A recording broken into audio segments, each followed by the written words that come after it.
tomorrow. Bye bye, miss.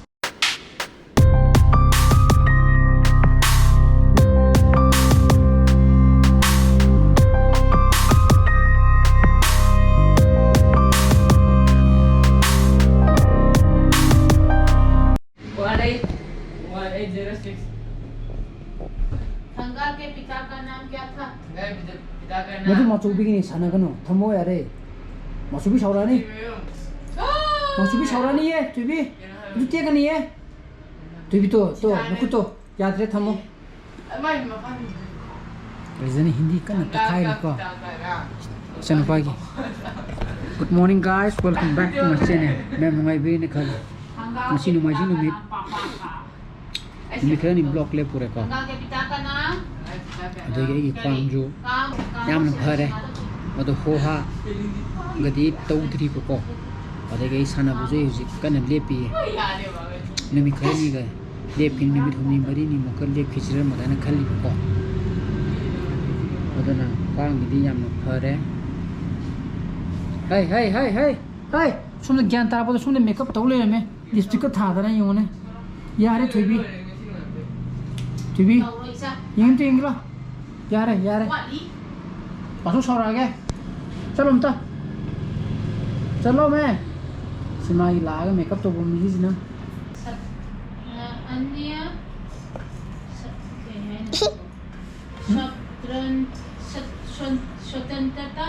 स्वतंत्रता सेनानियों फांसी पर लटका दिया 13 अगस्त पर टिकेंद्री और मणिपुर के युवराज टिकेंद्र और अन्य स्वतंत्रता सेनानी नमाई तो यारो है ना 13 अगस्त को यारे केंद्र और मणिपुर के यमरा से अदुबो फांसी तो याब्रा सिने नहीं मार चले सी तोरी मैम फायर लो अंगाल के साथ मणिपुर के युवराज इंद्रजीत और अन्य स्वतंत्रता सेनानियों को फांसी पर लटका दिया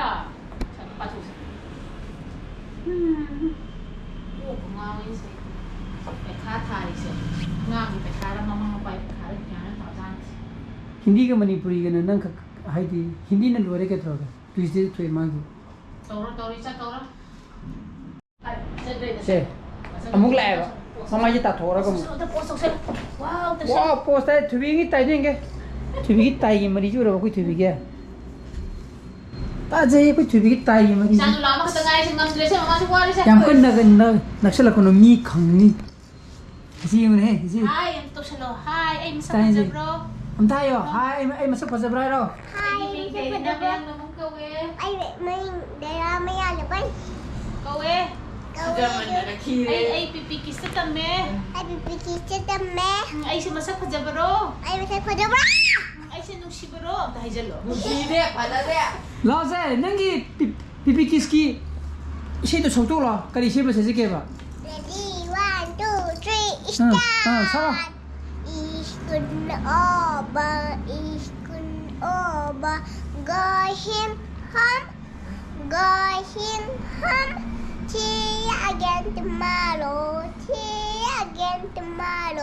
Bye bye, miss.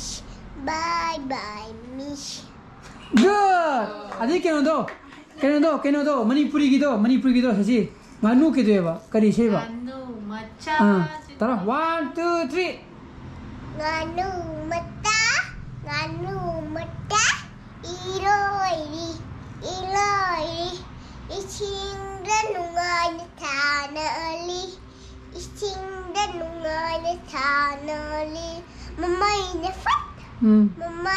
fat ichingda nungai tanali matin na tu ichingda nungai tanali makong na tu ichingda gonna finally. Bye bye. Very good. Come on, come here. Come on, come here. Masih ni kau tujuh dia tare. Mai kadang macam orang si dress yang musik tu le, anu ukai le. Mai si jean nanti bijak mu infora pore. Anu ubo ke bos saya se. Anu utai tahu kita ni. Masuk anu utai di se. Anu utai tahu. Enggak, tak salah enggak. Anu buat.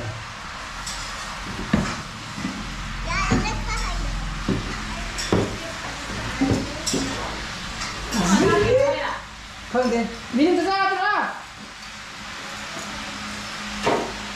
Thì bố cho ra ra không?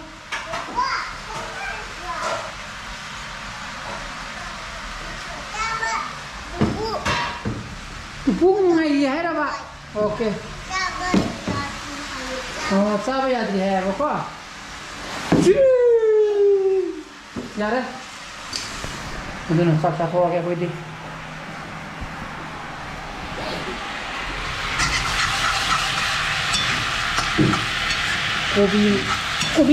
Kopi mana ini sak? Kopi mana ini sak? Ini jeng he. Jo seorang ini sini pathan do sini mana ngau he. Jadi ini mungkin ini memang bawa kan tak kau. Yang tina box office, yang tina mai dah le kau. Each and every year mau khudi macam film ki, I Bollywood की star ना वो और producer ना वो और director ना वो और ये mau kan tak. आई acting dagi kau. Acting dagi